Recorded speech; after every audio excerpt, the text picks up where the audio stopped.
I challenged my YouTube rival, Jeremy from Obscure Mics, to a competition who could pick the best microphone audio interface combination under $100. There weren't any stipulations that we put in it other than it was $100 pre-tax. So I had two candidates right off the bat when I was thinking of an audio interface, because it's really hard to find an audio interface that's not obscure under $50. So I had my choice between the Behringer UM2 and the device you're hearing me on right now, the M Audio Solo. I went with the M Audio Solo because I like the crystal preamps, and I thought it was just going to be a little bit better on the gain front than the UM2. Just like its big brother, the M Audio Air 192.4, the M Audio Solo has this funky thing with the gain. Up until you get to about 9.5, the gain is not very good for a dynamic microphone. Once you crank to 9.5 or 10, then you start clipping. So you have to be really precise with setting the gain. But what do you expect for under $50? The M Audio M-Track Solo has one XLR input, then a line or instrument input, a phantom power switch on the front, a 3.5 headphone jack on the front, and then an output switch which goes between direct monitoring or USB. On the top of the device, you have input 1 gain knob, input 2, and then the output knob. On the back of the device, you get RCA red, white out, and a USB-B male port. I haven't used a USB-B cable since I had a printer. Early 2000s called. They want their printer cable port back. But the name of the game isn't about the USB connection. It's all about just working. So right now, you can hear me on the M Audio M-Track Solo. And of course, if you're a subscriber to the channel, there was never any doubt I was going to pick the Zoom ZDM1 microphone. It is almost always on sale for $49.99. So I come in right under that $100 budget with a $49 interface and a $49.99 microphone. So just squeaked underneath there. And the dynamic Zoom ZDM1, I think, sounds fantastic. And I think this is a good combination and should earn me the dub over my arch nemesis, Obscure Mics. I got to ham it up a little bit. So my only concerns are if he has to crank it up to 10 in order to get his video up to the level that he wants it at. On my video, I am peaking at about -10 dB. So I think that is plenty of room. With the Zoom ZDM1, it's not too difficult of a microphone to push. What if this M Audio M-Track Solo was connected to a microphone that's really hard to push? Let's check that out. I'm at a 9.7 out of 10 with the Shure SM7B, an obvious gain-hungry microphone, but I'm driving it pretty well with the M Audio M-Track Solo. So it can drive the Shure SM7B, and if you were to throw an inexpensive cloud lifter type device in between these two, then you would obviously get a little more boost, maybe like the Clark Tech or similarly priced devices like that. But if you're going to do that, then buy a better interface, is what I always say. So can it drive the Shure SM7B? Of course it can. I'm going to switch back to the Zoom ZDM1. What do you think about the sound so far? I've got to pack this up, ship it to Jeremy, and then he in turn is going to be shipping me whatever setup he got.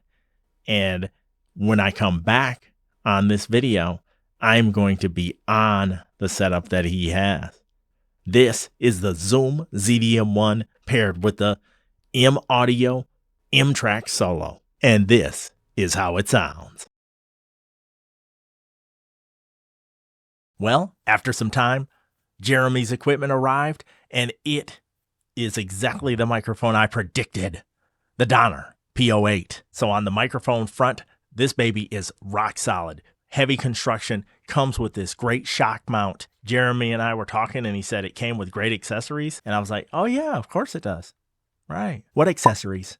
So now I have my 15th or 16th pop filter. The audio interface, I had no idea what audio interface he was going to send. It's the CAD Connect 2. This is the interface he chose. I've never heard of this one. I've heard of CAD audio, but I've never heard of the Connect 2. Jeremy did say that this probably more than likely is just a sourced audio interface where they stuck their logo on it. And he showed me the proof of it, so I believe that. But here's how it sounds. How does it sound in comparison to the Zoom ZDM1 and the M Audio Solo, which you just heard moments ago? When looking over the CAD Connect 2, it does have 2 combo inputs and a fancy USB-C connection on the back. So a little more modern build than what I sent to him. Currently, I have the gain almost maxed out for OBS, and here's how it sounds. I'll be curious to hear what you think down in the comments. Does it present a better sound profile than the M Audio Solo combined with the Zoom ZDM1? I'm going to create a poll, and you can vote on the poll after you've watched the video. I'll make sure that the information is in the description. Just like I did with the M Audio Solo, I'm going to try to drive the Shure SM7B with this CAD audio interface. Now I'm back on the CAD Connect 2 with the Shure SM7B, and in OBS I seem to be getting up to negative 20 dB and peaking around negative 18 or so dB. It is pushing it a bit, but it is not pushing it to where I would ultimately want it. I don't like boosting in post-production for these videos when I'm testing stuff, because you should hear it in the way it was presented. But I want you to hear the disparity in volume between this mic on the CAD Connect 2 and the Donner P08. So this is the Shure SM7B, and I'm going to switch back to the Donner. Back on the Donner, how does it sound in comparison to the Shure SM7B? And here's how the Donner PO-8 sounds with a windscreen on the front of it. The Donner has a brightness to it that is not harsh, in my opinion. And I had been eyeballing this mic for a while, so I'm really glad that Jeremy sent this one over. But as you break down the CAD Connect 2, and you saw how it performed with the Donner and how it performed with the SM7B, what is your take on the interface front and on the microphone front? Who do you think won this $100 or less competition? Jeremy and I are going to go face to face via the internet, and we're going to have our conversation to wrap this up. What went into your decision making for what you picked? My decision making was I did not want to send you the one of two choices at the interface category, because I knew it was, it was going to be this M Audio Solo or a Behringer UM2, and I did not want to send a Behringer UM2. Behringer UM2 is a fine device, but I wanted to do something a little different, but I still wanted to give that brand name. Like, I could have went in a million directions, as could have you on Amazon. We could have done any unpronounceable name of interface, the auction, boction, whatever they were going to call it. There's a ton of those out there, but I was like, I want to do brand name. And I remember CAD sent me that CX2, and I was like, that thing's pretty good. And it's got 2 XLR ports. I know. I bragged about it last time that no one will ever see, but I'll brag about it again. I gave you 2 XLR ports, Frank. I almost called you Frank. I gave you 2 XLR ports, Hank. And, you gave me 1, what the heck? But no. And you gave me 24-bit. I gave you 24-bit. I did. So now it's just going to be up to people to decide which one would do you want the M Audio device, or do you want the CAD Connect CX2? And I will out myself a little bit. That CAD Connect CX2, I am 99% sure is an outsourced, CAD was able to contact this company from China who was making this device and slap our name on it. I'm pretty sure that's what it is. It's a mass produced machine that CAD did not make. I like it, even though I think it's a rebadge, but that's okay. The M Audio, I picked that because I love the crystal preamps. Yeah. And it pushed a little bit more gain than the Behringer UM2. And I was thinking to myself, okay, this will could possibly look good if we do any kind of microphone test, which I did in my video, where you're trying to push the SM7B, of course, because people always ask.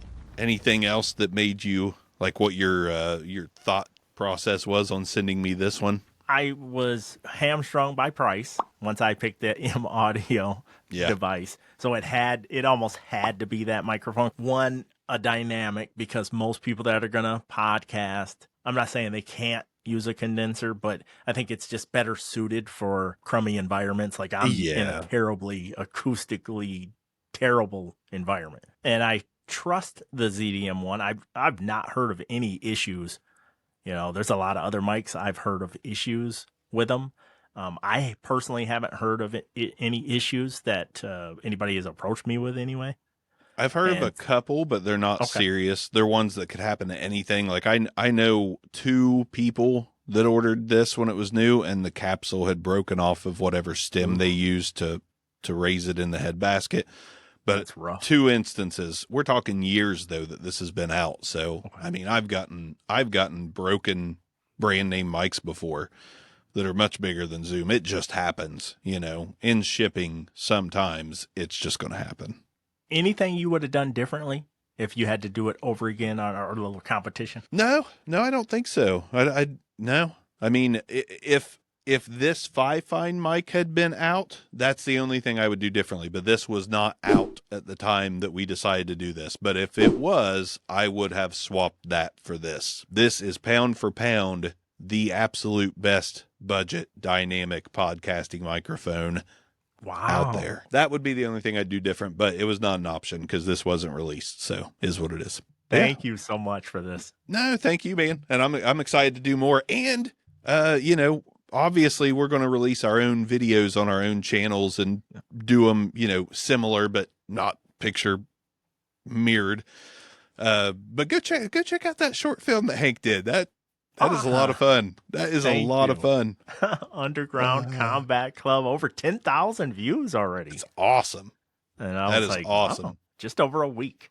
It's just got a nice tone to it. It's like a little bit serious, a little bit not, a little bit nostalgic, a little bit current. Like, it's just fun. It's a very fun way to spend. How long is it? Like, it's 12 pushing minutes. 20. Yeah. I knew it was in between 10 and 20, but it's just a fun way, instead of watching that other, Shure SM7B review video, go watch Underground Combat Club instead. I think we're both going to post like a poll, right? Just to get what setup people liked more. So that'll tell us who won. And I'm not looking forward to that part because I don't really want to win. I want a 50-50. I just feel it was even. I'd love to see an even vote, but that'd be great. It'll be leaning one way or the other. 48 to 52, 51-49. It'll be something like that.